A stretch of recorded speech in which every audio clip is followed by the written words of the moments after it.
Radio San Camilo, oh, oh, oh. Radio San Camilo, oh, oh, oh. Más corazón en las manos. Radio San Camilo, oh, oh, oh.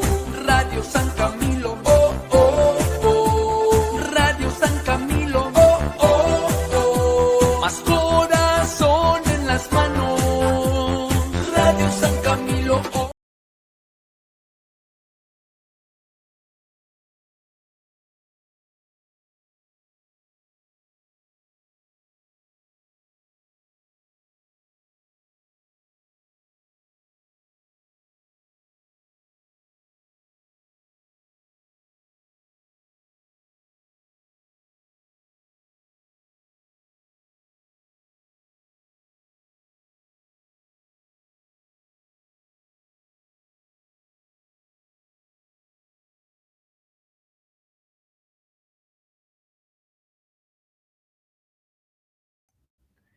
Felizmente, Juan está en el estudio y me acaba de avisar que había empezado a hablar con el micrófono apagado.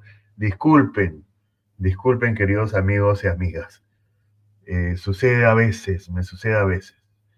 Estaba saludando y dando la bienvenida, diciéndoles que estamos en nuestro programa Caminando Juntos del viernes 13 de junio. Hoy, 13 de junio del año 2025, transmitiendo en directo el programa Caminando Juntos, que se inicia normalmente a las 4 de la tarde, de 4 a 5 los días viernes. El día de ayer, 12 de junio, fue el Día Mundial del No al Trabajo Infantil, como todos los años, desde hace 23 años, ¿no? Yo tengo previsto entrevistar el día de hoy a Freddy Calixto Paredes. Freddy es un amigo, ustedes creo que lo conocen, algunos de ustedes, porque ha sido entrevistado aquí en este programa en más de una ocasión, e incluso él ha conducido el programa alguna vez que yo no he podido hacerlo, ¿no? Por encargo mío. Y además es quien generalmente me vincula con personas muy interesantes, con activistas sociales de Lima Norte, del Distrito de Independencia, de Caraballo, de Comas, para que participen en el programa.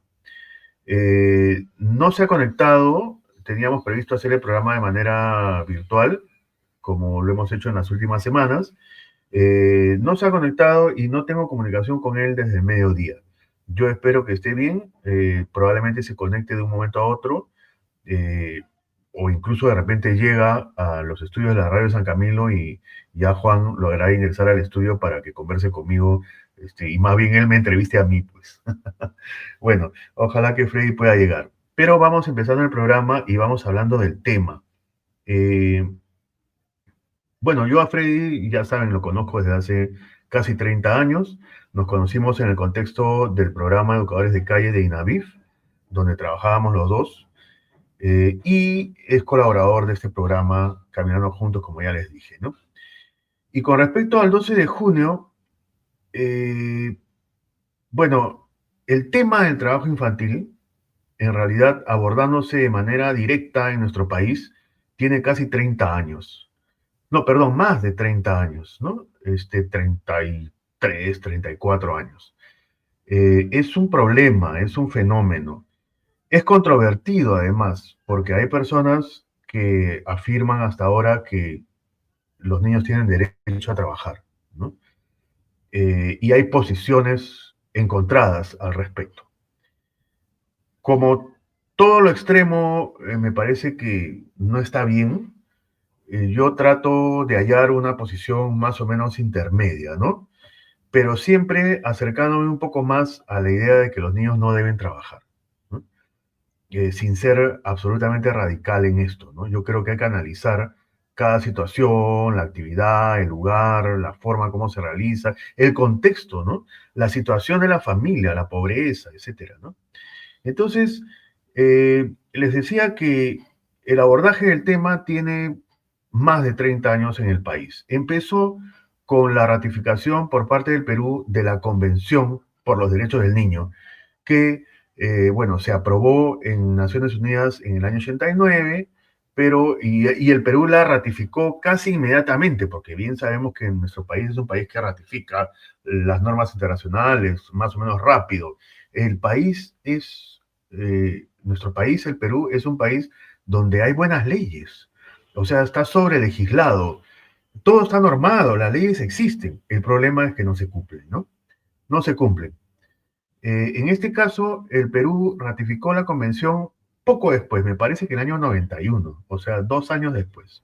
Y un año después de eso, o sea, el 92 o 93, ya había un código, un primer código de niñas, niños y adolescentes, que es la norma peruana, ¿no? Con respecto a la infancia en el Perú. Eh, este código de niñas, niños y adolescentes ya tiene pues más de 30 años y ha tenido algunas modificaciones a lo largo de todo este tiempo, pero existe desde esa fecha, desde el año 91, si no me equivoco, o 92, puedo equivocarme. Entonces, y ya la convención y ya el código de niñas, niños, adolescentes en el Perú, el primero, habla de trabajo infantil. Y habla de que los niños tienen derecho a estudiar, a ser protegidos por sus padres y que no deberían trabajar en actividades que perjudican su desarrollo. Algo así. El código, ¿eh? El primer código de niñas, niños, adolescentes. Nosotros cuando empezamos en el tema, digamos Freddy antes que yo, otros compañeros educadores de calle, y yo ingresé a trabajar con ellos en el año 96, 1996, o sea, ya del siglo pasado. Al poco tiempo, la OIT empezó en el Perú su programa IPEC. El programa IPEC es el programa para la prevención y erradicación del trabajo infantil de la OIT, de la Oficina Internacional del Trabajo, ¿no? O Organización Internacional del Trabajo. Entonces, la OIT empezó este programa en 1997 en el Perú. Y cuando lo inició nos buscó, o sea, buscó a un servidor, a mí, que les estoy hablando el día de hoy, que estaba en ese tiempo como director del programa de educación de calle de INAVIF. ¿Por qué? Porque era un programa a nivel nacional y la única instancia del Estado que se encargaba o tenía a su cargo el tema o el abordaje del problema de los niños que trabajan, ¿no? Y también, por cierto, de los niños de la calle, los niños que socializan en las calles. En esa época se le llamaba niños de la calle. Vivían en la calle, ¿no? Cientos de niños en Lima, en algunas otras ciudades, pero sobre todo en Lima, lo que la sociedad mal llamaba pirañitas, ¿no es cierto? Recordarán los que tienen mi edad, de mi edad o de, no sé, de los 40 años para arriba, este problema de los, entre comillas, pirañitas, ¿no? Bien, pero con respecto al tema del trabajo infantil, la OIT nos buscó, estaba entrando al Perú, estaba iniciando sus acciones, ¿no? Y el programa IPEC de la OIT nos buscó y nosotros facilitamos un convenio entre la OIT y el INAVIF, ¿no? Para abordar el tema del trabajo infantil. Y ahí se pone con más fuerza el acento en la idea de que el trabajo infantil hay que erradicarlo. O sea, hay que trabajar al realizar acciones, incidencia política, etcétera, para que existan normas, políticas, planes, leyes y además acciones del Estado a disminuir, a disminuir o eliminar, erradicar, como quiera decirse, el trabajo infantil, ¿no? Entonces ya está con nosotros Freddy. Freddy, bienvenido. Buenas tardes. Acabamos de iniciar hace 6 o 7 minutos el programa. Estoy haciendo una introducción general con respecto al tema y cómo se ha ido abordando en el Perú a lo largo de los últimos 30 años, ¿no? Entonces, les decía que en 1997, pues, ingresa el programa IPEC de la OIT. Esto ocasionó una fricción entre la OIT y UNICEF, fíjense, dos organismos de Naciones Unidas, más o menos enfrentados por este tema, ¿no? Como les dije, el tema se empezó a abordar a partir de la ratificación del Perú de la Convención por los Derechos del Niño y la elaboración del primer Código de Niñas, Niños y Adolescentes. Esto lo promovió UNICEF, ¿no? Y dentro de todo ese paquete estaba el tema del trabajo infantil. Entonces, cuando llega la OIT a abordar el tema del trabajo infantil, ya UNICEF tenía años posicionado en ese tema y trabajando con nosotros, o sea, en ese momento éramos el Estado, éramos un programa del Estado y un programa fuerte, por cierto, ¿no? El programa de Educadores de Calle. Entonces, Y la OIT entra y nos busca y empieza a trabajar con nosotros directamente. Entonces, esto generó un poquito de fricción con UNICEF, una especie de celos entre organismos de Naciones Unidas, para que vean ustedes que esto sucede en todos lados, no solo en el Estado, entre organismos del Estado, no solo en el Perú, sino también entre estos organismos de Naciones Unidas, ¿no? Bien, pero finalmente, como el tema parece que por función, por competencias, es responsabilidad principalmente de la OIT fue la que continuó promoviendo el posicionamiento de este tema en las agendas de los decisores políticos en el Perú en los años siguientes, a partir de ese momento, ¿no? Del año 1997. Y el programa IPEC, o sea, la OIT en general tiene como contraparte natural, normal en el Estado, al Ministerio de Trabajo. Entonces, en el Perú, el ahora denominado Ministerio de Trabajo y Promoción del Empleo es el que se encarga de regir el tema del trabajo infantil. Esto para mí es un problema, porque existe entonces un conflicto de rectorías, porque el ente rector en temas de infancia es el Ministerio de la Mujer y Poblaciones Vulnerables. Y el Ministerio de la Mujer, que antes ha sido MINDES y antes ha sido PROMUDE, ¿no es cierto? Ahora es Mujer y Poblaciones Vulnerables, MINP, ¿no? Entonces, y dentro de esos objetivos y metas e indicadores que tiene el Ministerio de la Mujer, está también el trabajo infantil. Sin embargo, hay un ministerio, el Ministerio de Trabajo, que promueve, coordina, dirige un comité directivo nacional de prevención y erradicación del trabajo infantil, CEPETI, el CEPETI famoso. Entonces, el CEPETI está en el Ministerio de Trabajo, ve el tema de trabajo infantil. Y en el Ministerio de la Mujer hay una comisión nacional también para ejecutar los sucesivos planes de acción por la infancia que han habido como 4 o 5, y también para ejecutar la actual ley, la política nacional, perdón, la política nacional sobre infancia, ¿no? Entonces, siempre ahí hay un conflicto. O sea, a mí no me parece que el tema del trabajo infantil esté por un lado totalmente distanciado, aunque el MIMP vaya a las reuniones del CEPET y el Ministerio de Trabajo vaya a las reuniones de la Comisión Nacional para la Ejecución de la Política Nacional de Infancia, ya, no, o sea, hay dos instancias, viendo, coordinando acciones referidas al trabajo infantil, y eso es un problema. Y el otro problema de rectoría que yo encuentro desde hace tiempo, años, ¿ah? Y lo decimos siempre, públicamente, en eventos. Ya nos han agarrado cólera, creo, Fede. Lo decimos siempre, o sea, hay problema de rectoría al interior mismo del Ministerio de la Mujer. Es decir, cuando se elaboró, se diseñó el primer código de niñas, niños y adolescentes, se dispuso, a través de esa norma, que exista un ente rector en temas de infancia. El ente rector existe desde antes que existe el Ministerio de la Mujer. El Ministerio de la Mujer empezó a operar en enero de 1997 y el código, como he dicho, existe desde el año 92, 93. Entonces, el ente rector existía desde antes. Había una instancia en esa época en el Ministerio de la Presidencia, cuando no había Ministerio de la Mujer, y era un funcionario, una persona, un director nacional, ¿no? Encargado del tema de infancia, el ente rector. Ya. Cuando se crea el Ministerio de la Mujer, ese ente rector pasa al Ministerio de la Mujer. Y lo ejercía una instancia. En ese tiempo era gerencia de niñas, niños, adolescentes. Gerencias eran, no eran direcciones generales, ¿no?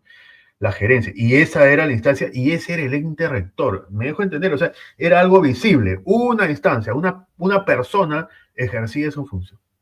Pero desde hace mucho tiempo, con todos estos cambios que han habido en el Ministerio de la Mujer, reestructuraciones, reordenamientos, absorciones, más direcciones, menos direcciones, etcétera, etcétera, gobierno tras gobierno, sobre todo en el gobierno de Toledo, debo decir, se hizo ahí unos menjunjes, así, unas barbaridades, ¿no?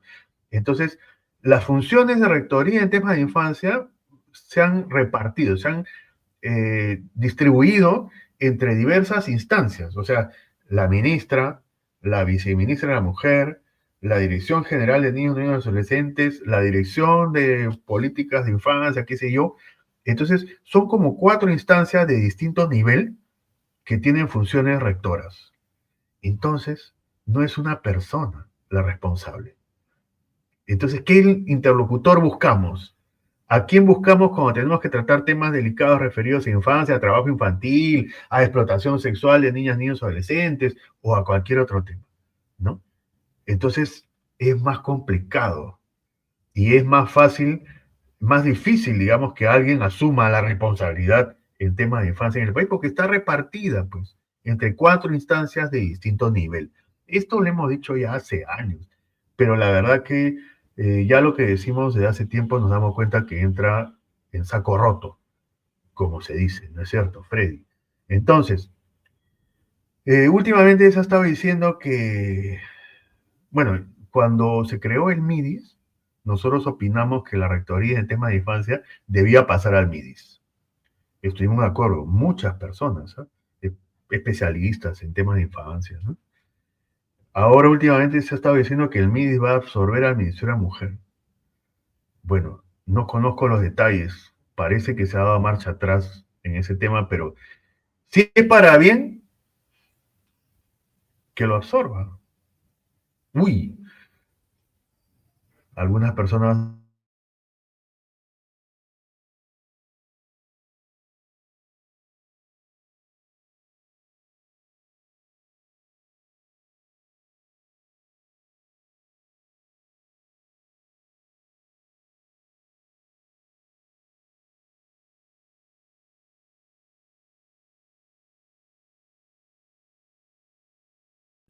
Freddy Calixto.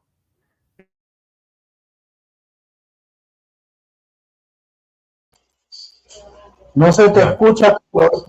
Sí, me parece que tuve una falla, un bajón en la señal de internet, pero creo que ya está normalizado, ¿ya? Entonces, bueno, estoy aquí con Freddy Calixto, ya te presenté, Freddy, ya dije que estabas invitado al programa, que habíamos coordinado todos los detalles y que seguramente ibas a poder ingresar en cualquier momento. Te escucho un poco escucho un eco, se está cruzando con un audio, Freddy. No sé si es donde tú estás. Hablo y escucho como ahí, sí, como que si mi voz se repitiera. Hola, ¿qué tal? ¿Cómo va? Hola. Ya, te escucho distorsionado, Freddy. A ver, Hola. Hola, ¿qué tal? ¿cómo estás, Freddy?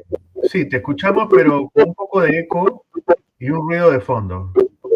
Sí, pero estoy... hola, voy a verlo en el micrófono.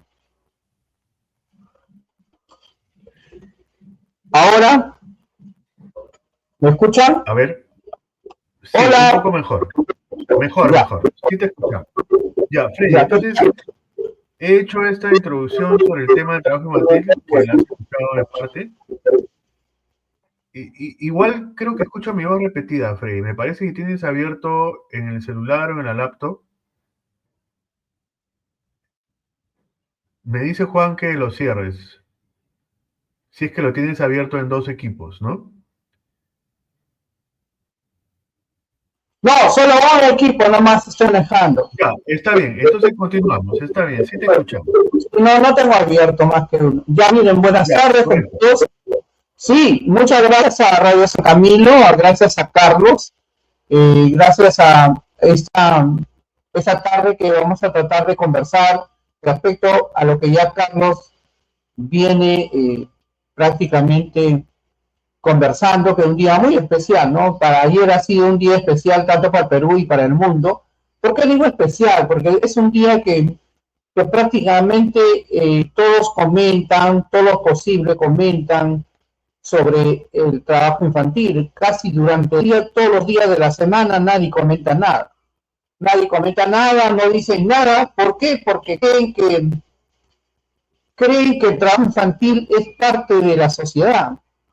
Muchas veces piensan que el trabajo infantil es una acción de cultura, de pobreza, que los niños pobres están destinados a trabajar desde niños, ¿no? Mayormente esas corridas existen y dicen, bueno, pues si es un niño pobre tiene que trabajar, ¿qué podemos hacer? Pero en realidad, cuando tú lees la convención, cuando lees todos los instrumentos políticos que tienen la defensa de los derechos, no señalan que los niños pobres tienen que trabajar. No indica. O sea, el derecho es para todos. Sea niño de hijo de rico o hijo de pobre, es igual, no tiene por qué trabajar, porque lo indica la convención. Como sabemos, en el Perú ha establecido que a partir de los 14 años pueden realizar labores totalmente, labores dirigidas, ¿no? Son labores que no son para estar en peligro, al contrario. Si de forma voluntaria el adolescente que tiene 14 años quiere trabajar, puede hacerlo durante 4 horas al día, pero también tiene que estar matriculado, tiene que estudiar, tiene que tener una autorización de familia si es que va a trabajar un adolescente. Además, tiene que tener buena salud. No es que un niño que está enfermo tiene que trabajar. En realidad, el trabajo que puede realizar un adolescente es de forma voluntaria. No puede haber ninguna obligación. Entonces, en el Perú hay un gran problema, como tú lo vienes diciendo. Lo que pasa es que aquí en el Perú y muchos países latinoamericanos están generando una naturalización. O sea, están pensando que es natural que los niños y niñas y adolescentes trabajen, sin pensar, sin entender que los niños y niñas y adolescentes cuando trabajan en condiciones nocivas, peligrosas, y trabajan realizando labores que no es para su edad, va a haber problemas en la adultez. Te cuento que cuando yo era coordinador del programa de prevención y rehabilitación de trabajo infantil de la Municipalidad de Carabobo, yo he sido un coordinador y en la cual ahí me encontraba diariamente la lucha, era con la mamá.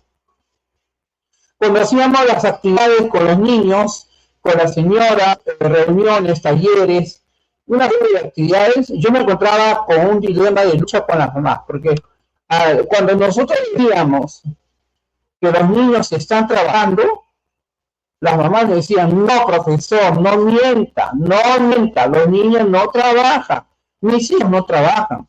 Eso cuando yo les decía, se están trabajando porque están haciendo actividades de cargar peso, están cargando peso, están manipulando objetos de la basura, están 4 o 5 horas, y eso es trabajo. Y la mamá me refutaba, no es trabajo, es ayuda, profesor, ayuda, está ayudando, ¿qué quiere? ¿Que mi hijo no me ayude? Mi hijo me tiene que ayudar, por lo menos 2 o 3 horas que me ayude, pero señores, ese es trabajo, no.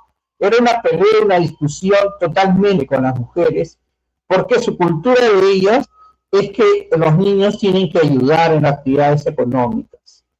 Y luego era también la pelea grande cuando yo le decía que el trabajo infantil generaba problemas, consecuencias, y que esas consecuencias de adultos lo van a tener. Y me decían, no, profesor, otra mentira más, me decían ellas. ¿Por qué? Porque cuando yo trabajaba de niña en la chacra, sacando las papas, cosechando, llevándolas al mercado a vender con mis padres. Yo tenía 8 años, ¿ya? Y yo le preguntaba, señora, ¿y estaba estudiando? ¿Estaba yendo a la escuela? De vez en cuando. Cuando yo vine a Lima, a los 15 años, me dediqué al comercio, a vender. Entonces pasó algo, señora, hay una consecuencia, claro, cuando usted trabajaba, ahora que está adulta hay un problema. Le pregunto, ¿usted terminó la primaria? No. La secundaria, no. Entonces sí hubo un problema.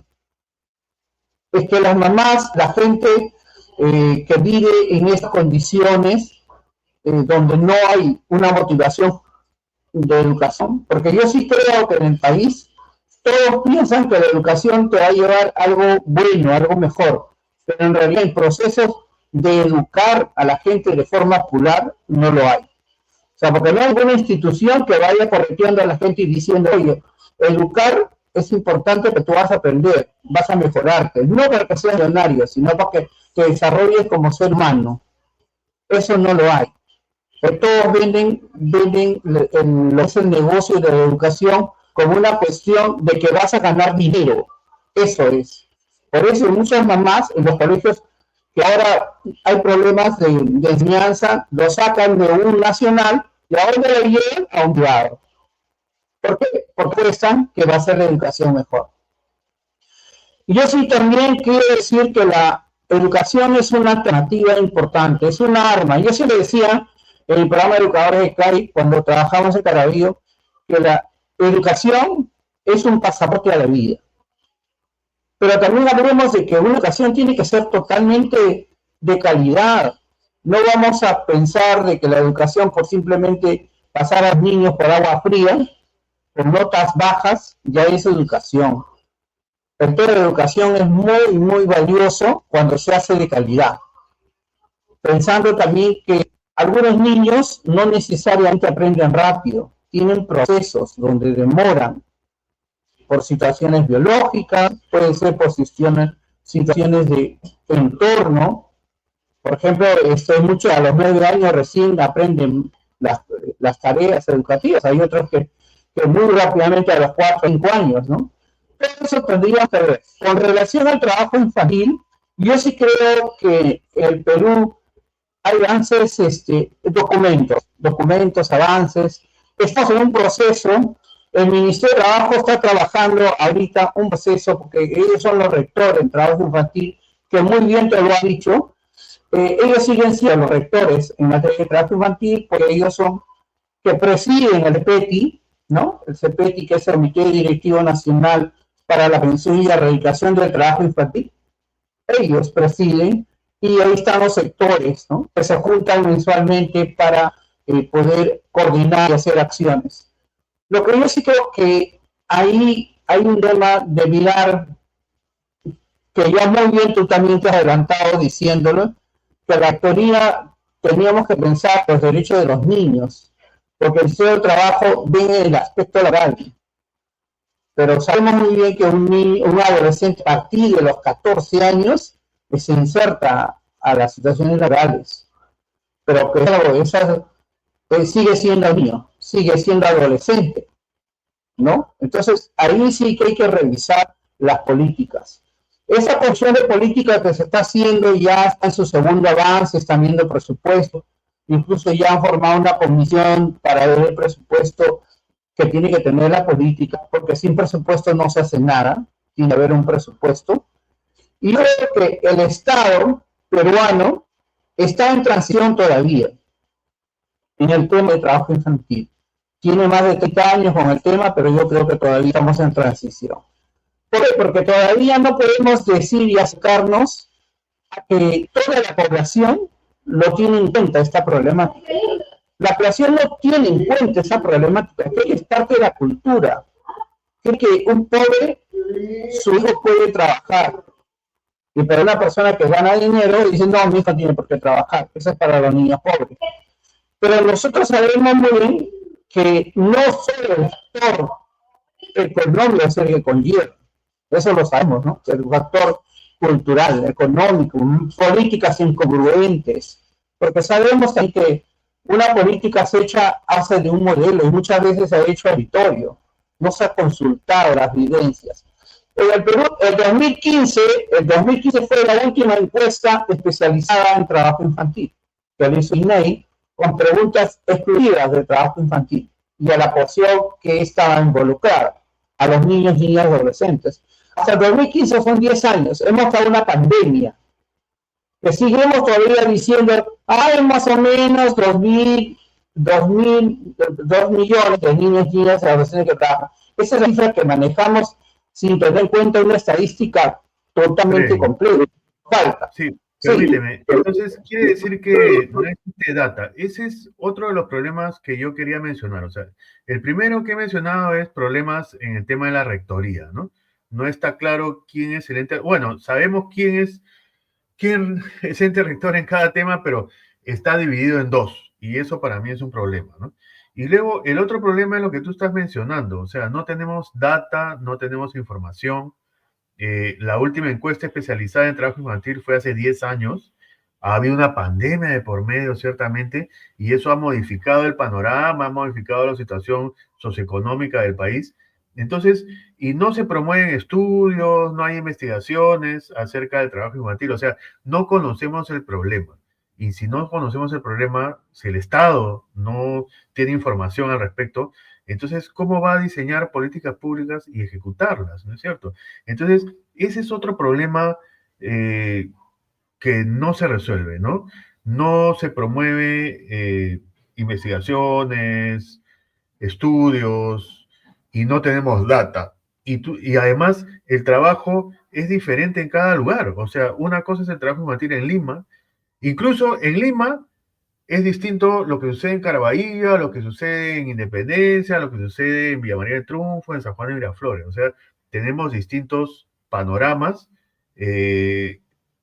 formas de trabajo infantil, causas del trabajo infantil en cada lugar. Nosotros en el programa de Colegio de Calle tuvimos, digamos, la posibilidad de conocer y ver el trabajo infantil a nivel nacional. O sea, yo he visto niños trabajadores en 17 ciudades, ¿no? Entonces, y cada lugar, cada ciudad, cada actividad laboral de los niños es una cuestión aparte, ¿no? Es un fenómeno independiente que tiene sus propias causas, sus propias características, es más o menos nociva. Entonces, es un problema complejo que realmente, como tú dices, el Estado no aborda de una manera adecuada, ¿no? Freddy, te voy a pedir, son 4:33. Teníamos previstos 2 intermedios con Juan. Vamos a ver si podemos hacerlos los 2 intermedios musicales. Juan ha encontrado, en primer lugar, una canción con respecto a los derechos de las niñas, niños y adolescentes, que la vamos a poner en este momento como que hacemos un intermedio en el programa. Adelante, Juan.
Eres de carne y hueso, no una cifra.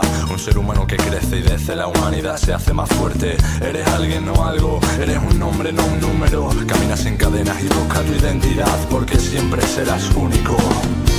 Piensa que la vida nos une, caminamos bajo el mismo sol. Hay algo que aprender. Yo soy tú y tú eres yo.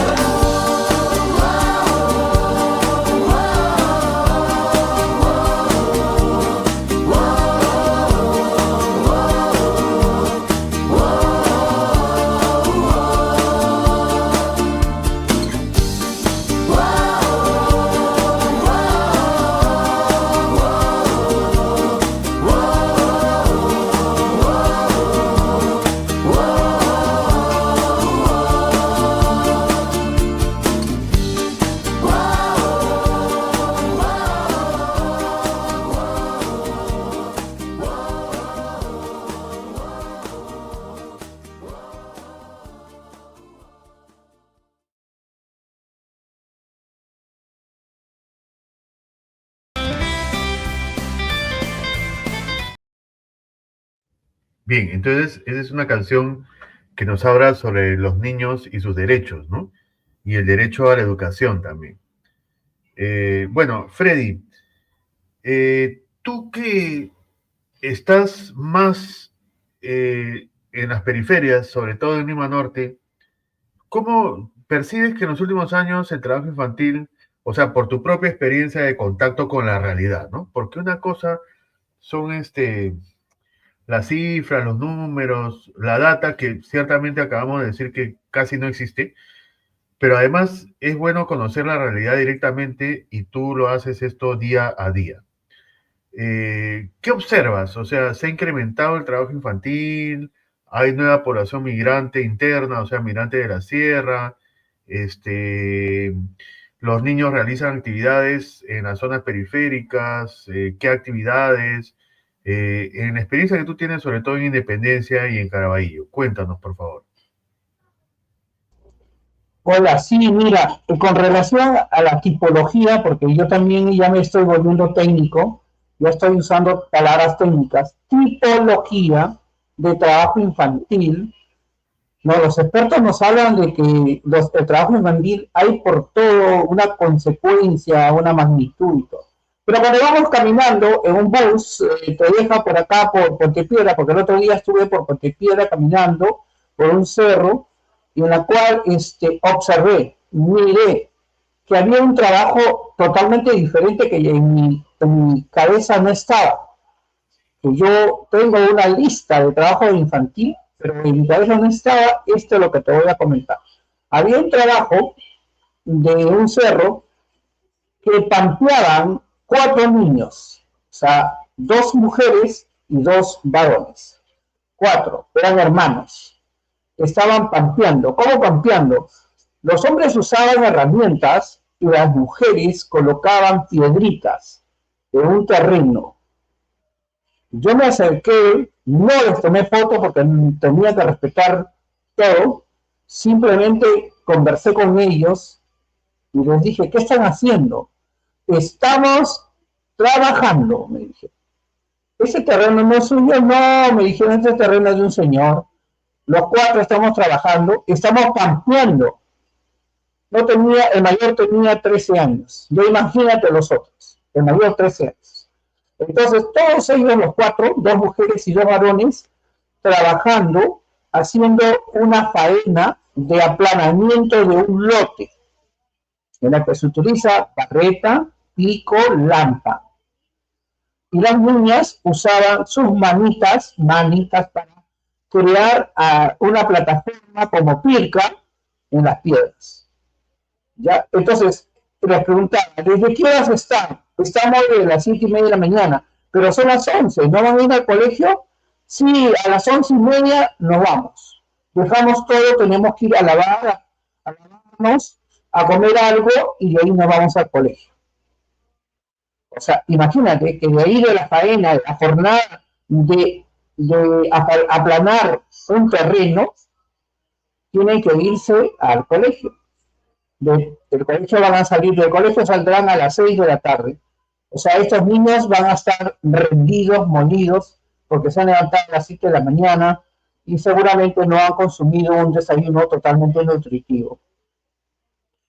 Eso, Sí, si vamos a... interesante, Fred, mira, esa actividad, o sea, lo que decía hace un momento, ¿no? La realidad del trabajo infantil es tan compleja en cada lugar, en cada distrito de Lima, mira, o en cada ciudad, pueblo, lugar del país, uno se va encontrando con estas situaciones, ¿no? Por ejemplo, eso que tú has visto en esa oportunidad en Puente Piedra es una actividad que nadie la tiene registrada ni descrita en ninguna investigación, en ningún documento. Tú lo has visto porque conoces la realidad, porque tienes contacto con la realidad, ¿no? Pampear, mira, pampeando, o sea, claro, hacerlo pampa, ¿no? O sea, aplanarlo. A veces los trabajos, las actividades que realizan los niños y las personas en general reciben así el nombre de la actividad, como se denomina en el lenguaje popular, ¿no? Por ejemplo, he recordado, tú te recordarás también, Freddy, en Huachipa, en las ladrilleras de Huachipa, el proceso de elaboración de los ladrillos tenía varios momentos, varias fases, varias actividades distintas, ¿no? Una de ellas era, una de ellas era Barro, cantear, cantear. Cantear, o sea, cantear significa ¿qué? Poner de canto el ladrillo, ¿no? Si el ladrillo está echado así, ponerlo de canto, o sea, para que se vaya secando por todos los lados. Cantear. Lo que tú has mencionado ahora es pampear, o sea, hacerlo pampa, aplanar el terreno, ¿no? Y sí, perdóname que te corte, físicamente, tanto en pampear y cantear, uno de los problemas de salud ocupacional, porque ahí vamos a también hablar técnicamente, salud ocupacional, ahí está jugando un riesgo los niños. Su cuerpecito de los niños que están en formación y que están todavía malnutridos, entonces, ¿qué es lo que pasa? Que, por ejemplo, en el canteo se utiliza mucho la rodilla y hay un desgaste ahí en la rodilla a su primera etapa de crecimiento. Imagínate cómo va a llegar esa persona a los 40 claro, años. sí. En el canteo, en las ladrilleras de Huachipa, que es una actividad que nosotros también hemos conocido desde hace, no sé, pues, casi 30 años, ¿no, Freddy? En Huachipa el proceso tiene varias etapas, ¿no? O sea, por ejemplo, hay que amasar el barro y para eso los niños utilizan las manos, obviamente, ¿no? Y entonces cuando uno le da la mano a un niño que trabaja los ladrillos, ¿no? Encuentra una mano grande, ¿no? No sé si ustedes han visto, bueno, las personas que trabajan con las manos en general, ¿no? Los mecánicos, tienen Con manos callos, grandes. manos callosas, ¿Quiénes? manos callosas, con callos. Sí, sí, sí, sí, claro. Y así también, los niños que trabajan amasando el barro, este trabajo, y como están en crecimiento, además, supongo yo que sus músculos, sus articulaciones, pues, son más flexibles, la mano se vuelve grande, ¿no? Y luego, en Huachipa, la tierra con la que se elaboran los ladrillos es muy fina, es arcillosa, por eso es buena para los ladrillos, ¿no? Entonces, pero ese polvo tan fino ingresa más fácilmente a las vías respiratorias, o sea, ahí tienes otro problema. Luego, para hacer los ladrillos en los moldes que le llaman gaveras, eh, cargan esas gaveras y las trasladan al tendal, a la pampa, para voltear el contenido y que se forme el ladrillo, ¿no? Eso es acarreo de peso excesivo. O sea, ahí tienes, mira, acarreo de peso excesivo, problemas respiratorios por el tema del polvo, las manos deformadas, el agua no es apta para consumo humano en la zona. Y ahí viven, las familias que trabajan en los ríos viven asentadas ahí en el lugar, ¿no? Entonces, esa es una realidad, por ejemplo, de una actividad laboral en un lugar en las afueras de Lima, que es Huachipa, ¿no? Esa actividad tiene sus características, su problemática, la realizan un perfil de personas, que todos son migrantes de la Sierra Central en su mayoría, ¿no? En fin, o sea, eso merecería ser estudiado. No, hasta la fecha han pasado 30 años de que conocemos esa actividad y no existen estudios importantes, serios, acerca de esa actividad, ¿no? Y de otras. Freddy, cuando yo lo conocí, atendía a adolescentes que realizaban el picapedreo en la zona de Caraballo, zona del Progreso en Caraballo, altura del kilómetro 22 o 23 de la avenida Tupac Amaru, ¿no? Ya saliendo de Lima hacia Canta, casi. Entonces, esa era otra actividad que, bueno, ya no se realiza por razones X, ¿no? Se ha modificado el mercado, la economía, o ese material se obtiene de otros lugares, de otra manera, pero de ahí se extraían piedras para ser utilizadas en construcción de edificios en los cimientos, ¿no? Y ese es un proceso también complicado, que, como digo, ya en esa zona no se realiza, dejó de hacerse, pero no porque el Estado haya sido efectivo en sus acciones, sino así como un fenómeno natural desapareció. Pero hace veintitantos años que conocíamos la zona, que Freddy trabajaba ahí, era generalizada la actividad. O sea, uno llegaba al lugar y veía columnas de humo negro en los cerros que significaban que ahí se estaba picando piedra. Entonces, cuéntanos un poco cómo era la actividad, Freddy, y por qué había humo negro. No, esta actividad la llamamos, nosotros la colocamos un nombre llamado los picapedreros. Ya, era un apodo que le pusimos a aquellos adolescentes, pero también eran niños. Había pocas mujeres, más varones, en la cual era un trabajo de levantarse temprano, a las 8 o 7 de la mañana, subir a un cerro. Muchas veces lo hacían entre 2 3 adolescentes, se subían al cerro para buscar una pedra, una mina de piedra, ¿no? Entonces ahí es donde llevaban barreta y otros instrumentos para alojar primero las piedras y luego hacer una especie como le llamábamos nosotros, fogata, como una fogata, en donde colocaban neumáticos, llantas, lo prendían para que ese calor lo fragmente, lo convierte en varios pedazos. Y de ahí esperaba que se enfríe, porque las piedras calientes se revientan, y se enfriaba, luego llamaban a un camión, se iba a la pista a buscar a los camioneros para que suban y lo vendan, ¿no? Los chicos lo vendían en esa época a 70 soles, la camionada, ¿no? De 4 metros cúbicos, la camionada de 4 metros cúbicos a 70 soles.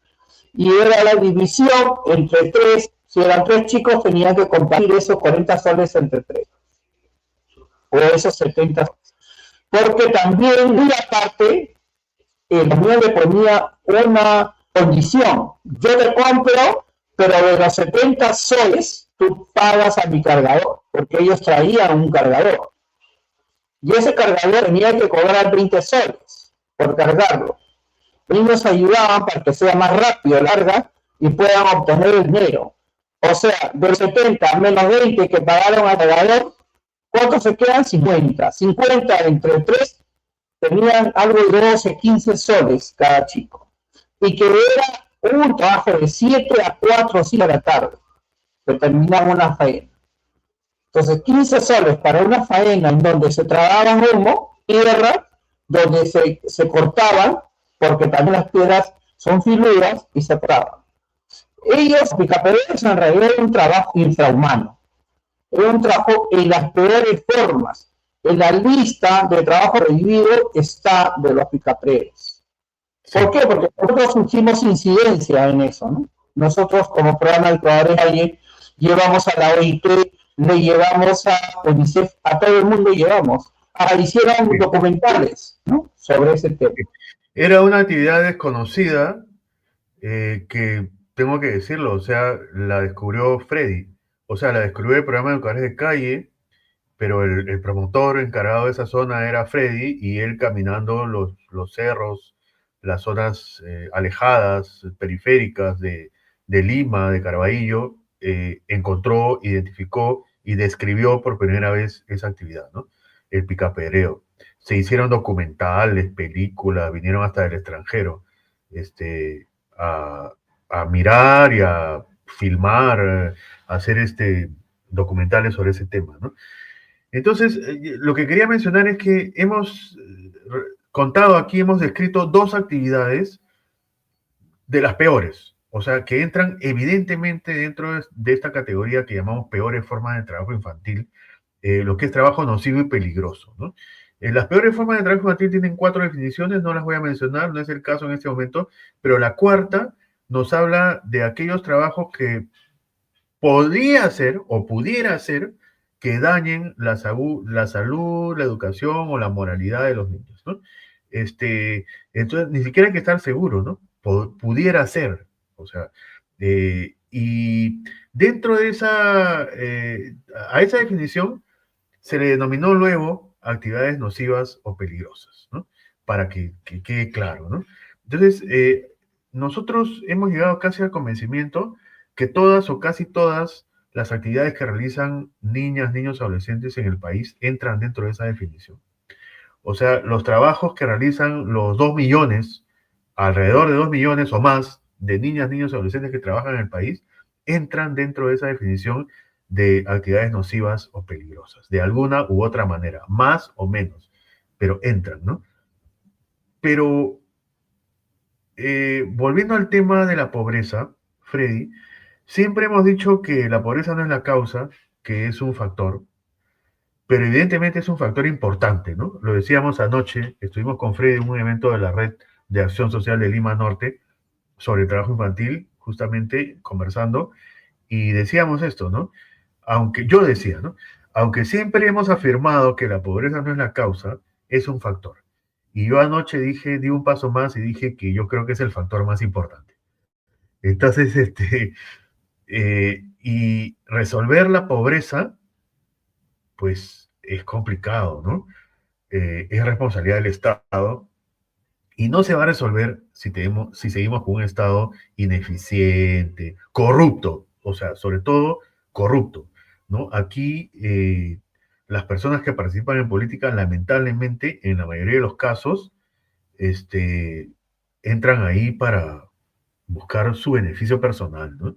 De una o de otra manera. Entonces, mientras eso no cambie, mientras no tengamos un país con objetivos claros, un gobierno, digamos, que establezca objetivos partiendo de un análisis de la realidad, o sea, un gobierno que tenga un plan de trabajo, un plan de gobierno, lineamientos claros. Además, no se va a resolver en un gobierno de 5 años, ¿no? Pero en fin, o sea, que se ponga algunos objetivos claros y trate de alcanzarlos en esos 5 años. Mientras sigamos así como estamos, mejor dicho, creo que el panorama es complicado, ¿no? Entonces, ¿tú qué opinas de esto, Freddy? En verdad que sí, yo siempre he tenido claro de que el factor pobreza es una condición, un indicador que indica que los chicos pueden estar trabajando, porque en realidad en situaciones muy catastróficas sucede también cuando tú les preguntas por qué tienen que trabajar, ¿no? O sea, siempre se les ha preguntado, ¿por qué están trabajando? ¿Por qué están realizando estas actividades? Los adolescentes lo primero que te dicen, porque no tengo plata, porque mi mamá, mi papá no me da. Mi papá se fue, por ejemplo, hay casos de que dicen siempre, mi papá se fue, nunca vino, yo apenas me dejó a los 3 años, yo crecí con mi madre, ya tengo 11, 12, yo tengo que salir adelante y ayudar a mi madre. La figura paterna también es un influyente, porque se han retirado de los hogares, los hombres se han ido a vivir en otros lugares con otras mujeres y tienen otros hijos, pero el que se quedó con esa mujer se quedó en problemas. ¿Por qué? Porque no tiene pensión alimentaria. Entonces la mamá usa la justificación diciendo, pero si su papá le dejó, tiene que ir a trabajar. Yo no puedo hacer más. Entonces, en un circular de economía, siempre también hemos dicho que la pobreza es el círculo vicioso. Ahí ocurre un círculo vicioso.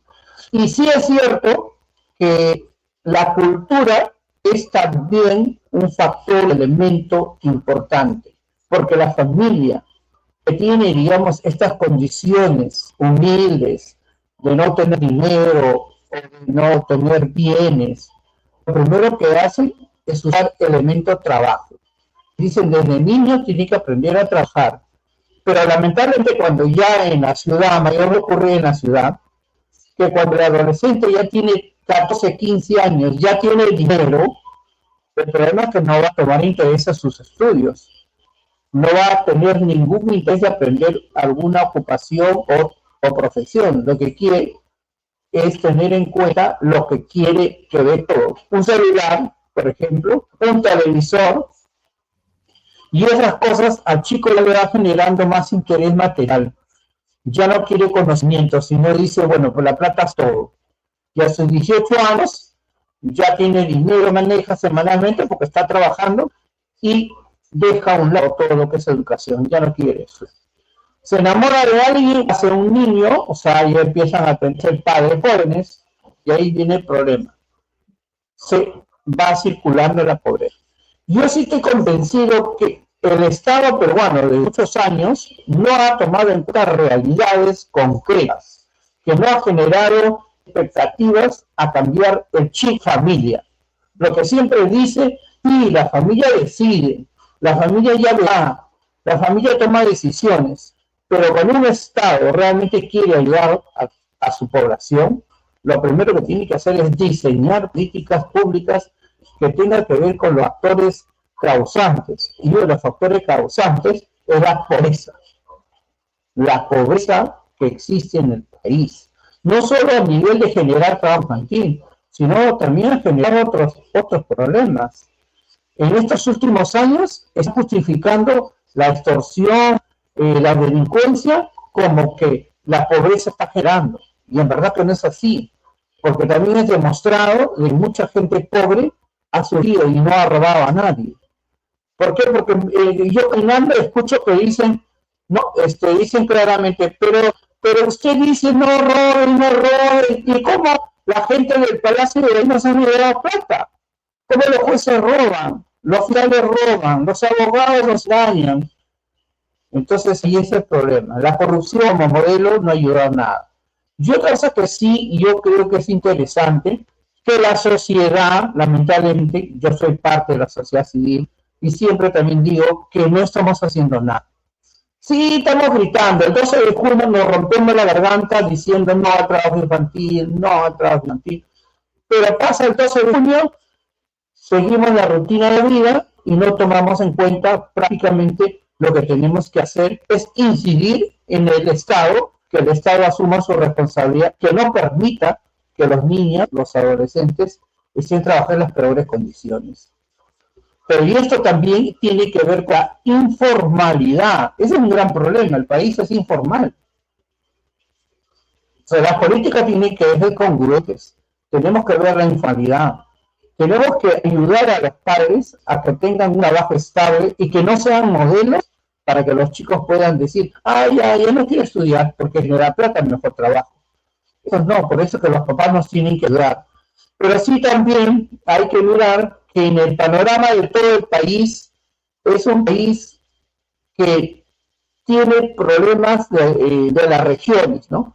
En la región de agricultura es un trabajo dominante en donde los chicos van los chicos como parte de la vida, van a trabajar en las chacras. Y la agricultura en los últimos datos nos ha dicho que hay muchos niños y niñas y adolescentes que trabajan. ¿Ya? Entonces va a ser una población. Sí. De hecho, me parece que el 70%, alrededor del 70% de las niñas, niños y adolescentes que trabajan lo hacen en zonas rurales, ¿no? En trabajo rural. Esa cifra siempre la hemos manejado, ¿no? O sea, de los 2 millones, el 70% trabajan en el campo.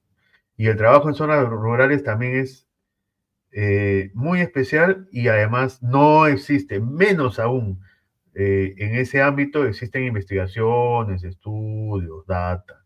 No hay. Nadie sabe acerca de ese trabajo, las características, los detalles, las causas, las consecuencias. Manejamos una cosa así, y estamos hablando de eso hace 30 años, o sea, ¿en qué hemos avanzado? Casi en nada, ¿no es cierto? Es complicada la situación. Bueno, mira, Freddy, nuevamente el tiempo nos ha ganado, o sea, hablar de esos temas, en realidad nosotros nos podríamos pasar horas, ¿no es cierto? Comprometámonos los dos a abordar el tema del trabajo infantil en otro momento. Ahora estamos en la coyuntura del 12 de junio, por eso lo hemos hecho, pero vamos analizándolo de manera permanente, pues pongámoslo en nuestra agenda como algo permanente en el sentido de que de vez en cuando dediquemos algún programa al tema del trabajo infantil, de repente enfocando distintos aspectos, ¿no? o diversas actividades, ¿no? Yo finalmente quería decir, bueno, Juan tenía preparada otra canción y le voy a pedir que terminemos el programa con eso. O sea, como finalizando el programa, ponemos la canción y la escuchamos. Es una canción muy conocida, todos ustedes la van a identificar. Antes de eso, eh, bueno, centrar el tema diciendo que el Estado tiene que asumir sus responsabilidades, ¿no? La sociedad civil también las tiene. El problema del trabajo infantil, como todos los problemas sociales, es responsabilidad de todos, o sea, de la sociedad en general, ¿no? Y también de la sociedad civil. Pero el Estado es el responsable por función, o sea, es su responsabilidad, ¿no? Del Estado en los distintos niveles, a nivel nacional, regional y local. Y los gobiernos locales en especial muchas veces dejan que desear al respecto. Entonces, miren, el próximo año hay elecciones, lo conversábamos anoche también. Vamos a elegir autoridades, además, nacionales, o sea, el gobierno central, el ejecutivo, Congreso y además autoridades locales, porque ese mismo año hay elecciones locales también. Se juntan las dos cada cierto tiempo, ¿no? Entonces, es un año especial. Y el panorama es oscuro, ¿ah? Porque tenemos 41 partidos, creo, inscritos hasta el momento. Entonces, va a ser una campaña bien complicada y ojalá que podamos elegir autoridades que tengan estos temas en su agenda, que tengan objetivos claros, que no busquen el poder para beneficiarse personalmente. Eh, yo sé que es difícil eso, pero yo creo que sí hay. O sea, hay partidos que tienen propuestas consistentes. Hay uno que otro de los 40 y tantos, ¿ya? Entonces, tenemos que pensar bien, enfocarnos en lo que queremos y elegir autoridades, líderes, autoridades eh, que pongan estos temas en su agenda, que tengan claridad, que tengan planes, ¿no? Ojalá que sea así, Freddy, porque si no, nuestro país va a pasar décadas en la misma situación, o sea, dando vueltas en torno a lo mismo, o sea, un gobierno ineficiente, un Estado ineficaz, incapaz de solucionar los problemas centrales de las personas. Eso es. O sea, el Estado en sus distintos niveles tiene que poner a las personas y sus necesidades como lo más importante, como el centro de sus actividades, sus objetivos, y buscar el bien común y la justicia siempre. Muy bien, Freddy, te agradezco bastante. Nos hemos pasado 5 minutos. Seguimos conversando sobre ese tema en cualquier otro momento. Gracias, Juan, y despedimos así el programa hasta el próximo viernes a las 4 de la tarde. Buenas tardes. Muchas gracias. Hasta luego. Gracias.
Radio San Camilo, oh, oh, oh. Radio San Camilo, oh, oh, oh. Más corazón en las manos. Radio San Camilo, oh, oh, oh. Radio San Camilo.